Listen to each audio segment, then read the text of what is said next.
ನಮಸ್ಕಾರ ಸರ್. ನಮಸ್ಕಾರ madam.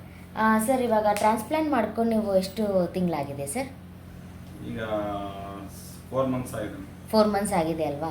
So transplantation ಮಾಡ್ಕೊಂಡಿದ ತಕ್ಷಣ ನೀವು PRP ಟ್ರೀಟ್ಮೆಂಟ್ಗೆ ಲೈಕ್ GFC ಟ್ರೀಟ್ಮೆಂಟ್ ಆ ಥರ ನೀವು ರೆಗ್ಯುಲರಾಗಿ ಬರ್ತಾ ಇದ್ದೀರಾ? ನಾವು ಹೇಳಿರೋ ಮೆಡಿಸಿನ್ಸ್ ಎಲ್ಲ ಕರೆಕ್ಟಾಗಿ ತೊಗೊಳ್ತಾ ಇದ್ದೀರಾ? ಕರೆಕ್ಟಾಗಿ. ಇದ್ರ ಬಗ್ಗೆ ಏನಾದರೂ ಪ್ರಾಬ್ಲಮ್ ಇದೆಯಾ ಸರ್? ಸೈಡ್ ಎಫೆಕ್ಟ್ಸ್ ಆ ಥರ ಏನಾದರೂ ನಿಮಗೆ? ಸೈಡ್ ಎಫೆಕ್ಟ್ ಅಂತ ಏನೂ ಇಲ್ಲ ಮೇಡಮ್. ಆ ಥರ ಏನೂ ಆಗಿಲ್ಲ.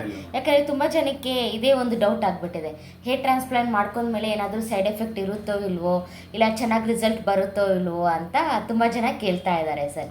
ಆ ಡೌಟ್ ಕ್ಲಿಯರ್ ಮಾಡೋದಕ್ಕೆ ನಿಮಗೆ ಇದು ವಿಡಿಯೋ ತಗೊಳ್ತಾ ಇರೋದು ಸರ್. ಇಲ್ಲ ಅಂತದೇನಿಲ್ಲ ಮೇಡಮ್, ಸೈಡ್ ಎಫೆಕ್ಟ್ ಏನಿಲ್ಲ, ಚೆನ್ನಾಗಿದೆ, ಎಲ್ಲರೂ ಬಂದು ಮಾಡಿಸ್ಕೊಳ್ಬೋದು.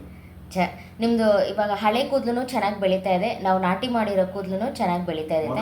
ಸ್ನಾನ ಮಾಡೋಬೇಕಾದ್ರೆ ಸಿಕ್ಕಾಪಟ್ಟೆ ಕೂದಲು ಇದಾಗ್ತಿತ್ತು, ಈಗೆಲ್ಲ ಚೆನ್ನಾಗಿದೆ.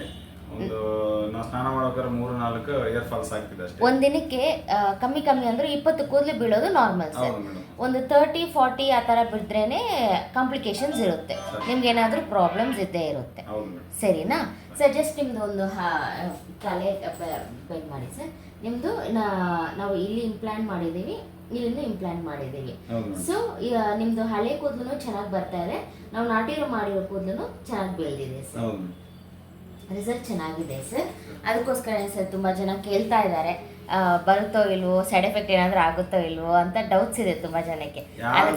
ಇಲ್ದಾನೆ ಬಂದು ಮಾಡಿಸ್ಕೊಳ್ಬೋದು, ಚೆನ್ನಾಗಿದೆ, ಒಂದೊಂದು ಸೈಡ್ ಎಫೆಕ್ಟ್ ಇಲ್ಲ. ನಮಗೂ ಭಯ ಇತ್ತು ಸ್ಟಾರ್ಟಿಂಗ್ ಬಂದಾಗ, ಈಗ ಅಂಥದ್ದು ಭಯ ಏನಿಲ್ಲ, ಎಲ್ಲರೂ ಬಂದು ಮಾಡಿಸ್ಕೊಳ್ಬೋದು, ಚೆನ್ನಾಗಿದೆ.